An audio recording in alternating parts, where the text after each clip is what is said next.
আজ আমি আপনাদের শোনাব জগন্নাথের স্নানযাত্রা থেকে রথযাত্রা। এই সময় জগন্নাথের যে লীলা, কেন জগন্নাথের স্নান যাত্রা হয়েছিল, জগন্নাথের জ্বর হয়েছিল, জগন্নাথের রথযাত্রা কেন হলো, সেই বিষয়টি। মাধব দাস ছিলেন জগন্নাথ দেবের একনিষ্ঠ ভক্ত, আর জগন্নাথ দেব সেই ভক্তির গভীরতা পরীক্ষা নিতে গিয়ে একসময় হঠাৎ মাধব দাসকে অসুস্থ করে তোলেন। জগন্নাথ দেব সেই অসুস্থ মাধব দাসের বাড়িতে দেখতে গেলেন। গিয়ে দেখেন মাধব দাস প্রচণ্ড জ্বরে কাতরাচ্ছে এবং তার গা থেকে দুর্গন্ধ বেরোচ্ছে। তখন জগন্নাথ দেব কী করলেন? মাধব দাসকে সেবা করতে শুরু করলেন। মাধব দাসের গা হাত পা মুছিয়ে দেওয়া, তাকে খাবার খাওয়ানো, মানে কাড়া জাতীয়, যাতে শরীরটা ঠিক হয়। মাধব দাসের গা হাত পা টিপিয়ে দেওয়া, মাধব দাসের জামা কাপড় কেচে পরিষ্কার করে দেওয়া, এগুলো করতে লাগলেন।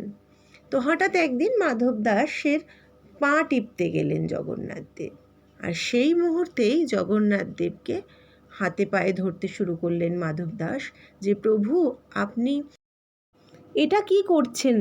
হ্যাঁ, আপনি এই জগতের স্রষ্টা, আপনি আমার পায়ে কেন হাত দিচ্ছেন?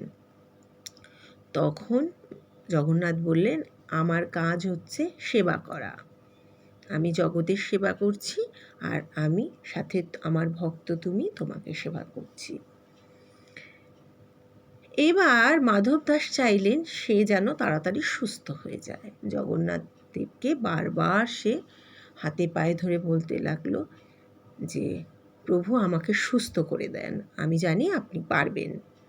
জগন্নাথ দেব তখন বলল, তোমাকে সুস্থ করে দিলে তোমার এই জরা ব্যাধি পরজন্মের জন্য কিন্তু তোলা থাকবে। তো আমি চাই না তোমার এই জরা ব্যাধি নিয়ে তুমি আবার এই জগতে আসো, তাই একটু কষ্ট হলেও এখন তুমি এটা সহ্য করে নাও। কিন্তু মাধব দাস তো সেটা মানলেন না। মাধব দাস প্রভুকে রিকোয়েস্ট করতেই থাকলেন। তখন প্রভু বলল, ঠিক আছে, তোমার এই রোগ আমি নিয়ে নিলাম। এরপরে মাধব দাস সুস্থ হয়ে যখন মন্দিরে গেলেন প্রভুর দর্শন করতে, মন্দিরে গিয়ে দেখলেন সমস্ত দরজা বন্ধ। তখন পণ্ডিতরা জানান যে প্রভুর জ্বর এসেছে, প্রভু যতদিন সুস্থ না হবে মন্দিরের দরজা খোলা হবে না। এবার মাধব দাস তো কাকুতি মিনতি করতে লাগলেন। 1 সপ্তাহ পরে প্রভু সুস্থ হলেন। তারপরে প্রভু রথে করে মাসির বাড়ি বেড়াতে গেলেন।